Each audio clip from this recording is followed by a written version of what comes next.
여러분, 코로나19로 인해서 전 세계가 비상일 때에 미국과 유럽에서요, 아시아 사람들에 대한 폭행이 빈번히 일어났었습니다. 한국이나 중국 이민자에 대해서 자국인으로 인정하지 않는 그런 분위기로 인해서 폭행이 표출되었던 적이 있었죠. 더욱이 이 코로나19가 중국이나 이 아시아 쪽에서 시작되었다는 그 소식 때문에 유색 인종에 대한 차별, 또 혐오, 이런 폭행들이 한때 매우 심했습니다. 그리고 미국 본토 사람들은요, 이민자들을 여전히 나그네로 보는 그 시각 차이가 있었어요. 갈등이 심하게 일어난 적이 있었습니다. 오늘 본문을 보시면 베드로 사도는 이 초대교회 성도들에게 거류민과 나그네 같은 여러분에게 권면한다고 말씀을 시작합니다. 성도들은 하나님 나라의 시민이고 백성이죠. 하지만 동시에 로마가 통치하던 그 시대의 식민지 백성이었습니다. 이것이 모든 성도들이 가지고 있는 존재와 또 신분, 그리고 그들의 위치의 이중성입니다. 우리는 분명 하늘나라 시민이고 하나님 나라 백성이죠. 그러나 이 땅에서 살 동안은요, 또한 나그네와 거류민으로서 이 땅에서 살아가는 존재입니다. 그래서 결국 우리의 본향은 이 땅이 아니라 천국이지만 우리는 이 땅에서 나그네로서 삶을 살기 때문에 이중성을 안고 살아간다는 것이죠. 당시 로마가 그리스도인들을 바라보는 시각도 이중적이었습니다. 분명히 그리스도인들이 로마에 속해서 살아갑니다. 세상 법으로는 분명 로마에 속한 사람들입니다. 그래서 로마에 세금을 냈습니다. 그런데 로마는요, 성도들을 철새로 보았어요. 언젠간 계절 바뀌면 떠나갈 존재인 것처럼 본 것입니다. 로마의 단물만 탁 빼먹는 그런 암적인 존재로 보았습니다. 그래서 로마의 잠재적인 위협이 되는 존재로 성도들을 바라보았어요. 많은 오해를 냈습니다. 기독교 성도들에 대해서 로마인들은 많은 오해를 했어요. 그 당시 사람들은요, 성도들이 남녀가 모여서 근친상간을 한다고 생각했어요. 로마인들이요. 왜 그러냐면 우리 그리스도인들이 서로를 어떻게 부릅니까? 형제요, 자매라고 부르죠. 그러니까 근친상간을 하는 사람들이라고 오해를 했습니다. 성찬식을 할 때는 주의 살과 피를 먹고 마신다고 하니까 사람 고기를 먹고 사람의 피를 마시는 식인종 집단이라고 오해해서 비난했습니다. 그리고 로마 황제의 숭배를 거부했기 때문에 반국가적인 집단이라고 또한 비난했습니다. 로마의 역사가 타투키스는요, 이런 말을 했습니다. 그리스도인들이 그들의 추행 때문에, 그들의 추한 모습 때문에 미움을 받는다, 이렇게 기록했어요. 그러니까 사실은 그렇지 않은데 오해해서 너무나도 억울한 일들이 그 당시에 많이 있었다는 겁니다. 비두니아의 총독이 그리스도인들을 잡아서 고문을 했습니다. 그런데 성도들의 어떠한 범죄 행위도 확인할 수가 없어서 당황했다는 기록이 남겨져 있어요. 성도들이 많은 문제가 있는 줄 알고 잡은 거예요. 그런데 고문을 하면서 막 신문을 하는데 어떠한 범죄 행위도 확인할 수가 없었다는 거예요. 그럼에도 불구하고 로마의 상당수의 사람들은요, 이 그리스도인들이 악행한다고 비난했어요. 악행한다고. 왜냐하면 그리스도인들은 로마의 그 관습에 참여하지 않았고 그들과는 다르게 살았기 때문입니다. 구별되이 살았기 때문이죠. 당시에 그리스도인들은 이상한 사람들이라는 오해를 너무나도 많이 받았어요. 가짜 뉴스의 선동 때문에 억울한 일이 너무나도 많았습니다. 이런 상황에서 지금 베드로 사도가 이야기를 하는 거예요. 억울하다고만 하지 말고 이렇게 이것을 어떻게 바로잡을 수 있는지 권면하고 있는 거예요. 이 험한 세상에 살면서 억울하다고만 하지 말고 이 세상에서 어떻게 살아야 되고 이 세상을 어떻게 우리가 변화시킬 수 있는지에 대해서 권면하고 있는 겁니다. 많은 오해와 억울함이 있지만 그럼에도 불구하고 우리가 이 세상에서 어떻게 살아가야 하는지에 대해서 크게 두 가지를 강조하면서 말씀을 전합니다. 첫째는요, 육체의 정욕을 제어하라 이렇게 말씀합니다. 이 말씀은 우리 내면 안에서 끊임없이 일어나는 영적인 전쟁이 있다는 것을 전제로 하고 있는 것이죠. 어떤 영적 전쟁일까요? 육신의 소욕과 성령의 소욕이요 서로 다투는 현장이 우리 내면이라는 거예요. 끊임없는 갈등과 영적 전쟁의 현장이 우리 내면에서 일어나고 있어요. 사도 바울, 이 사람은 예수님을 신실하게 믿었던 사람 아닙니까? 근데 사도 바울이 뭐라고 고백한 줄 아세요? 자기 안에서 끊임없는 영적 전쟁이 일어난다는 것을요 아주 신랄하게 고백하고 있어요. 로마서 7장 21절부터 23절 말씀 같이 한번 읽어보겠습니다. 시작. 그러므로 내가 한 법을 깨달았노니 곧 선을 행하기 원하는 나에게 악이 함께 있는 것이로다. 내 속사람으로는 하나님의 법을 즐거워하되 내 지체 속에서 한 다른 법이 내 마음의 법과 싸워 내 지체 속에 있는 죄의 법으로 나를 사로잡는 것을 보는도다. 내 마음 깊은 내면에서 영적 갈등이 치열하게 일어나고 있다는 것을 지금 말하고 있어요. 여러분, 육체의 정욕이 뭘까요? 육체의 정욕. 육체의 정욕은요, 하나님의 뜻을 따라서 살지 않고 내 죄의 본능대로, 내 그저 욕심대로 살고자 하는 마음이 육체의 정욕인 거예요. 하나님의 선하신 뜻대로 살고자 하는 마음이 아니라 하나님 밖에서 만족을 얻고자 하는 세속적인 욕구와 욕망이 육체의 정욕입니다. 영혼을 거슬러 싸우는 죄악의 본능이라고 오늘 본문은 말씀하고 있어요. 이러한 정욕 때문에 우리 그리스도인들이 넘어진다는 거예요. 그렇다면 어떻게 하면 이 죄의 본능과 육체의 정욕을 이길 수가 있을까요? 여러분들은 육체의 정욕과 죄의 본능을 이기기 위해서 치열한 몸부림을 해보신 적이 있으십니까? 피 흘리기까지 싸워보신 적 있으세요? 어떠세요? 금욕을 하거나 많은 사람들이 고행을 하려고 합니다. 그러나 절대로 금욕하거나 고행한다고 해서 육체의 정욕을 이길 수가 없어요. 여러분, 인간은 하지 말라고 강요하면요 은근히 더 하고 싶어집니다. 에덴 동산에서 선악과 먹지 말라 했잖아요. 그러니까 더 먹고 싶어져. 그게 인간이거든요. 율법을 강요하고 금욕과 고행을 강요하잖아요. 그런다고 해가지고 육체의 정욕을 이길 수가 없어요. 죄의 본능을 다스릴 수가 없습니다. 그러면 어떤 방법으로 이길 수 있을까요? 절대 그런 방법으로 이길 수가 없어요. 인간의 힘으로 이길 수 없다는 거예요. 인간의 힘으로 이길 수 없어요. 그럼 어떻게 이길 수 있을까요? 갈라디아서 5장 16절 말씀을 보겠습니다. 읽어보겠습니다. 시작. 내가 이르노니 너희는 성령을 따라 행하라. 그리하면 육체의 욕심을 이루지 아니하리라. 성령을 따라 행하는 것이 육체의 욕심을 이기는 비결이라고 말씀하고 있어요.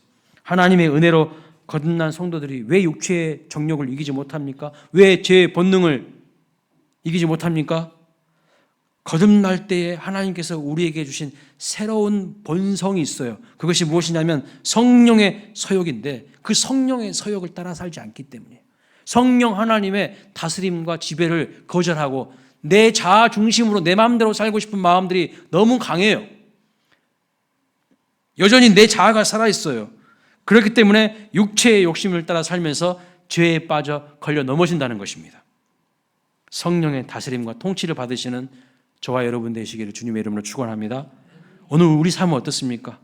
교회도 나오고 예배도 드리지만 정말 성령 충만한 삶을 살고 있나요? 성령 충만이 뭐예요, 여러분? 성령의 다스림과 지배를 받는 것이 성령의 충만함입니다. 육체의 소욕을 따라서 살고 있지는 않습니까?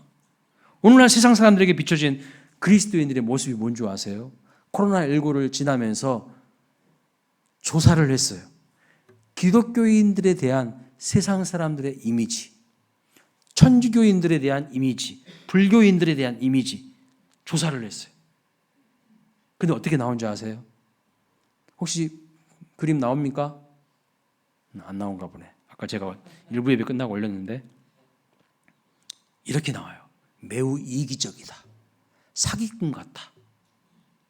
거리를 두고 싶다. 누구를요? 교회에 다니는 성도들에 대한 세상의 이미지가 이렇다는 거예요. 왜 이런 모습으로 추락하게 되었을까요? 당시의 로마의 문화를 보면요, 로마는 탐닉의 문화였습니다. 식탐이 아주 대단한 문화였고요, 향락의 문화였습니다. 오늘날 우리가 살아가는 세상의 문화와 거의 비슷해요.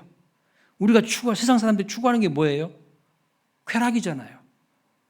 잘 먹고 잘 사는 거잖아요. 향락이잖아요. 결국 돈 벌어서 뭐 하는 거예요? 유흥하고 향락을 즐기려고 하는 거 아닙니까? 세상의 문화가 비슷해요. 그리고 로마는요, 법이 발달한 나라였습니다. 여러분, 법이 발달한 나라라는 것은 뭘 의미하는 걸까요?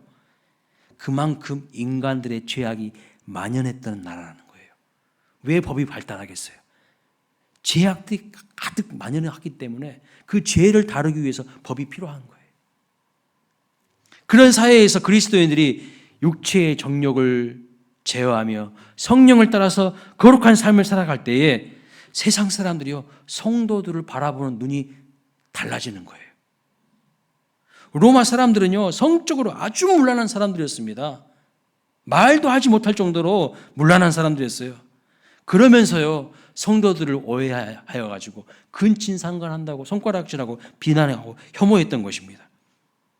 그들은 예수 믿는 사람들이 온갖 향락에 취해서 죄악된 삶을 살아간다고 오해했는데, 막상 어떠한 쾌락과 향락의 자리에도 예수 믿는 사람들이 안 보이는 거예요.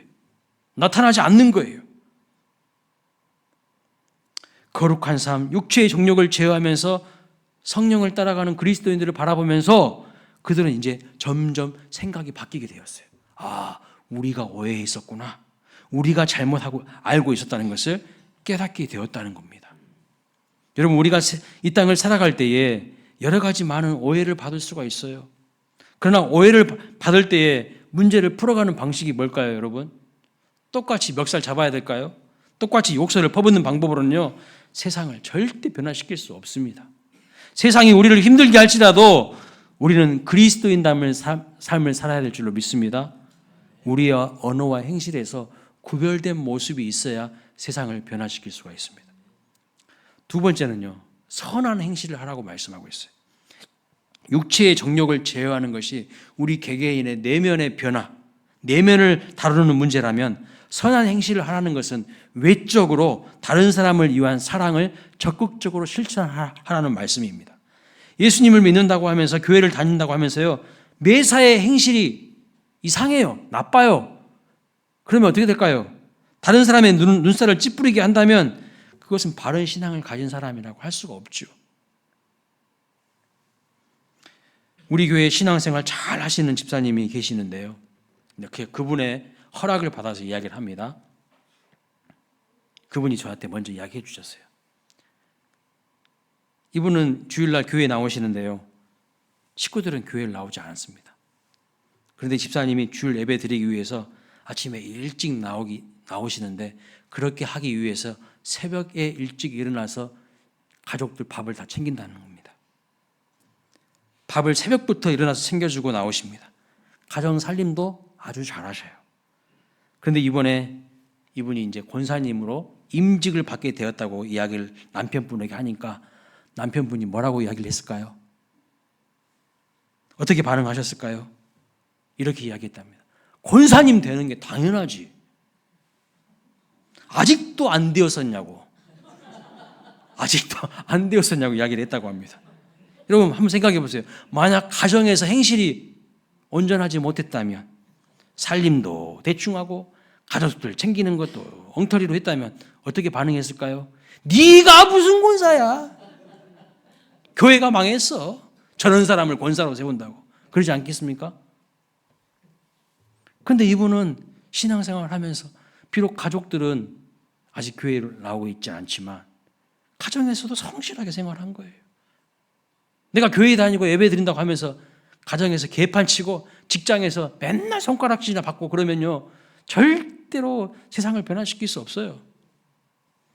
오늘 본문을 보시면 이 험한 세상에서 하나님 나라 시민이고 천국 백성다운 삶을 살기 위해서 크게 두 가지를 언급하고 있습니다. 이 두 가지의 흐름이 교회사에 보면 뚜렷하게 나타나요. 이 두 가지 흐름이요. 첫 번째는요, 11절 말씀에 집중하여서 육체의 정욕을 제어하고 성령을 따라가는 삶을 강조했는데 개인의 삶의 변화를 강조하는 운동이 교회사에 보면 나타났어요. 주로 복음주의나 개혁주의 계통의 교회들이 회개운동, 대각성운동, 경건주의 운동을 펼쳤던 것을 볼 수가 있습니다. 여러분, 우리 대한예수교 장로회 수원광일교회도요, 이런 복음주의, 개혁주의 계통의 교회입니다. 우리 교회가 어느 계열에 있는 교회인지를 알고 다니셔야 될 거 아니겠습니까? 두 번째는요, 개인의 구원에만 머물 것이 아니라, 개인의 변화에만 머물 것이 아니라 사회 참여를 통해서 사회 구원 운동을 전개한 교단과 단체가 있어요. 선한 행실을 통해서 세상을 변화시켜야 한다는 것입니다. 그래서 빈민운동, 노예제 폐지운동, 병원과 학교를 설립했습니다. 교회가 학교 문제, 교육 문제, 노동 문제, 환경 문제, 심지어는 정치 문제에도 적극적으로 참여해서 세상을 변화시켜야 한다는 거예요. 그래서 YMCA, YWCA, 구세군 등이 이러한 사회 참여적인 운동을 많이 했죠. 그리고 우리는 대한예수교 장로회잖아요. 그런데 한국 기독교 장로회가 있어요. 기장측이라고. 한신대를 중심으로 해서 기독교 장로회라고 하는 교단에서는 역사관이 진보적인 역사관이에요. 그리고 그들이 추구하는 신학이 해방신학, 민중신학이에요. 그래서 정치 참여를 통해서 세상을 변화시켜야 된다는 그런 흐름들이 또한 교회사에 보면 있었다는 것입니다.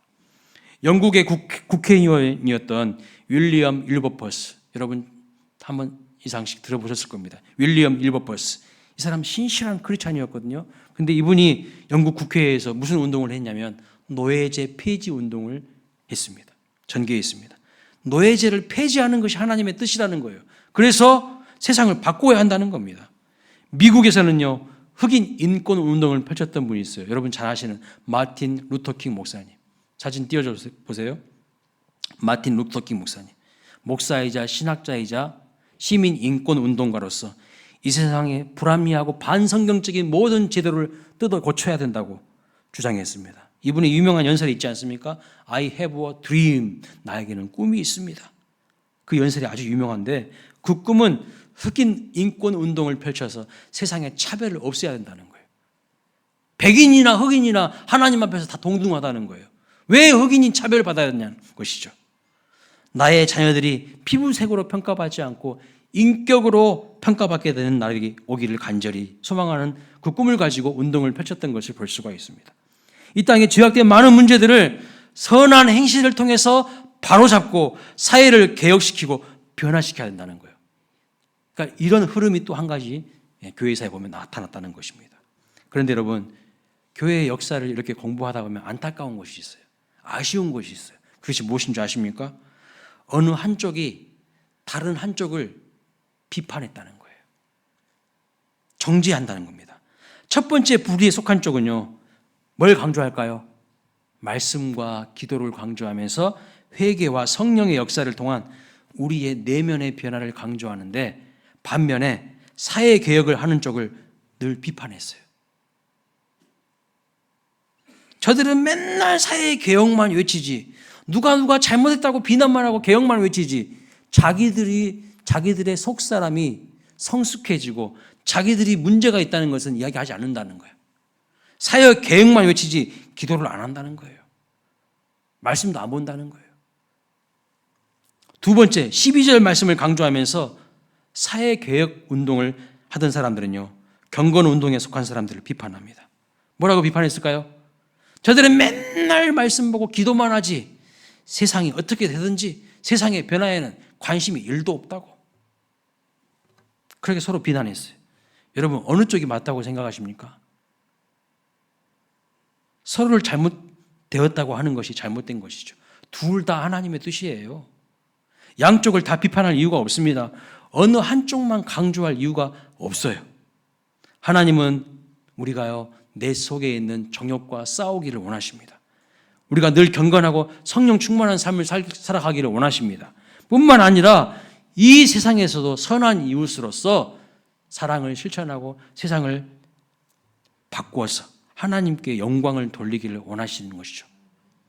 자, 둘 다 우리가 해야 되는 것이 맞는데 그러면 여러분 무엇이 먼저일까요? 무엇이 우선일까요? 우선순위는 분명히 해야 됩니다. 하나님은 우리가 무엇을 먼저 하기를 과연 원하실까요?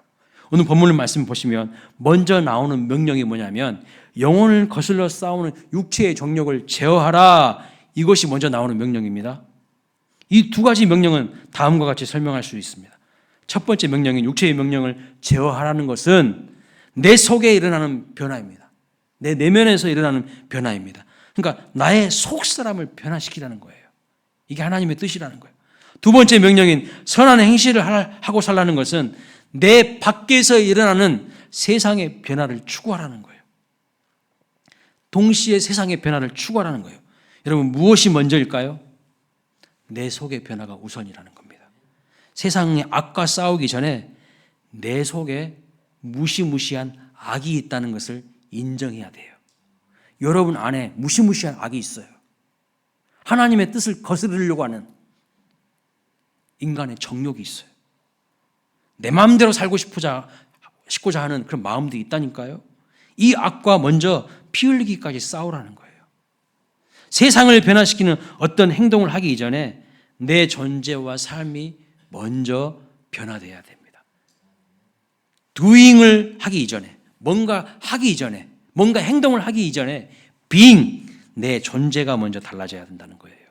선한 행실을 통해서 세상을 변화시키고 세상을 구원하는 것이 매우 귀한 일이지만 그 전에 내 속에 있는 죄의 본능과 육체의 정욕과 치열하게 싸워야 한다는 겁니다. 아무리 선한 행실을 통해서 사회 개혁을 부르짖어도요, 내 속에 있는 정욕을 제어하지 못하고 죄의 본능과 싸우지 못하면 아무런 소용없습니다. 그래서 하나님은 변화의 시작이 내 속에서부터 있기를 원하신다는 것을 믿으시기 바랍니다. 쉽게 설명하면 이런 겁니다. 요즘에 국회의원 돼보겠다고 많은 사람들이 출사표를 던졌어요. 출마를 했습니다. 좋습니다. 그런데 세상을 변화시키기 이전에 자기 자신에게 문제가 많다면 어떻게 될까요? 도덕적으로 윤리적으로 문제가 많다면 누가 그 사람을 지도자로 믿고 따르겠습니까? 자기는 세상을 변화시켜 보겠대. 세상을 새롭게 해보겠대. 그래서 국회의원 되어서 좀 뭔가 해보겠대. 도전장을 내밀었어요. 그래서 당에서도 공천을 해줬어. 근데 알고 보니까 문제가 많아. 어떻게 됩니까? 공천이 다 취소되는 거야. 자기 자신도 똑바로 살지 못하는 사람이 무슨 세상을 변화시킵니까? 자기 자신도 문제가 많은 사람이 무슨 세상을 새롭게 하냐는 말입니다. 그래서 우리는요, 개인적으로 날마다 성령 충만하면서 육체의 정욕을 제어해야 돼요. 갈라디아서 5장 17절 말씀을 같이 보겠습니다. 시작. 육체의 소욕은 성령을 거스리고 성령은 육체를 거스르나니 이 둘이 서로 대적하므로 너희가 원하는 것을 하지 못하게 하려 함이니라. 분명히 육체의 소욕과 성령의 소욕이요 서로 대적하고 싸운다는 거예요. 내 내면 속에서, 내 안에서. 오늘도요 아침에 일어났는데 아이고 또 교회 가야 돼? 그냥 편하게 좀 있고 싶다. 그런 마음이 막 올라온다니까요. 근데 한쪽에서는 뭔 소리 하고 있어? 교회 가야지. 하나님 앞에 예배 드려야지. 너 인간이길 포기할래? 인간이길 포기하는 사람 예배 안 드려요. 우리를 창조하신 이유와 목적이 뭔데요? 하나님을 예배하기 위한 거 아닙니까? 하나님을 영화롭게 하기 위한 거 아니에요? 대열이 문답, 소열이 문답 1번이 뭐예요? 인간의 제일 대 목적은 하나님을 영화롭게 하고 하나님을 예배하기 위한 거예요. 나는 예배한다. 고로 존재한다. 우리는. 사람들은요, 반드시 누군가를요, 무엇인가를 예배하게 돼 있어요. 그 대상이 하나님인가 아니면 다른 것인가 차이지 분명히 누군가를 어떤 대상을 예배하게 돼 있다니까요. 오늘 아침에도 막 그런 싸움들이 막 일어났을 거예요. 저 젊은 목사 설교 소리 듣기 싫은데 교회 가야 돼?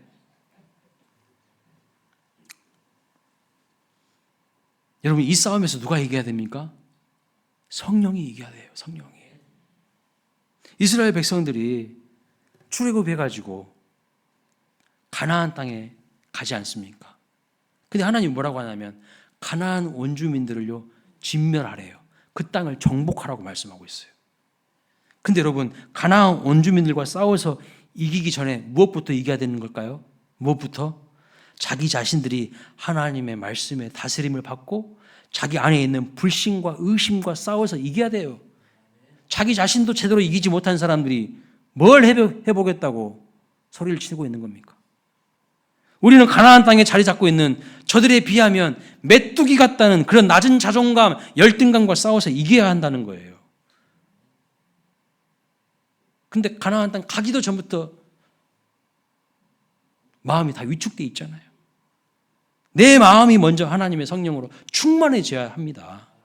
하나님께서 인간을 창조하신 다음에 처음으로 하신 명령이 뭐죠? 생육하고 번성하고 땅에 충만하고 땅을 정복하라고 하셨어요. 다스리라고 하셨어요. 그리고 출애굽한 이스라엘 백성들에게도요, 가나안 땅을 정복하라고 하셨어요. 왜 이런 명령을 하셨을까요?